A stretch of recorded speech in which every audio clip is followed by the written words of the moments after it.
Monsieur le directeur général, chers collègues, merci pour la présentation et pour votre présence.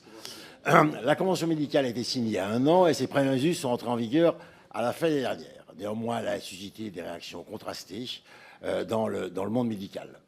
Autrement dit, les tensions sur le modèle de la médecine libérale et sur ses réponses aux défis du système de santé n'ont pas toujours disparu avec cette convention. Beaucoup de mes collègues vous ont interrogé sur des chiffres de cette convention. J'aimerais plutôt m'attacher, comme ma collègue Gris, sur les modes d'exercice, les différents modes d'exercice, leur attractivité et leur évolution, pour lesquels cette convention joue un rôle certain. En 2 mots, quels sont les objectifs de cette convention? Le mode d'exercice des jeunes médecins semble évoluer. Avez-vous des données concernant ces évolutions? Ils s'installent de plus en plus tard, préférant remplacer. Ils souhaiteraient avoir un exercice moins lourd, contrairement à leurs aînés qui pouvaient travailler ou qui peuvent toujours travailler jusqu'à 80 heures par semaine. Ils exerceraient plus en one-shot et moins en médecin de famille, suivant leurs patients, qui suivaient leurs patients avec régularité. Tout ça peut être aussi favorisé par la mise en place d'une permanence de soins, qui veut dire que les médecins d'une MSP n'assurent plus à eux ou elles seules leur propre permanence de soins, reportant cela sur d'autres médecins. Le mode d'exercice d'autrefois semble disparaître et la médecine libérale fragilisée, d'autant plus si, mais on a eu ces discours la semaine dernière, si une PPL que nous avons examinée récemment était adoptée.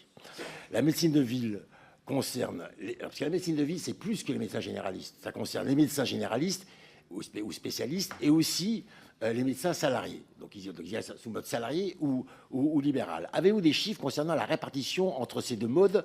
Combien de médecins généralistes ou spécialistes exercent en libéral ou salariés de centres de santé?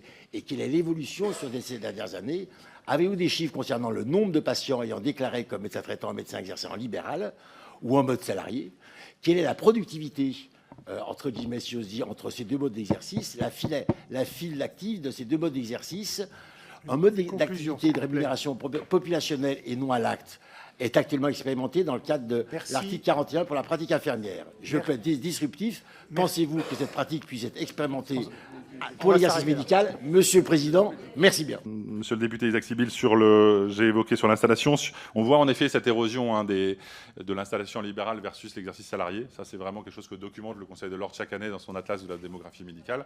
Voilà, petit à petit, à la fois l'exercice salariat et l'exercice mixte salariat libéral progresse dans notre pays. Donc ça, c'est une donnée, j'allais dire, une tendance lourde de la démographie.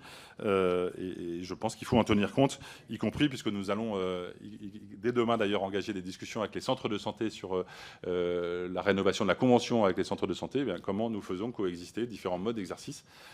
Ça fait partie des sujets.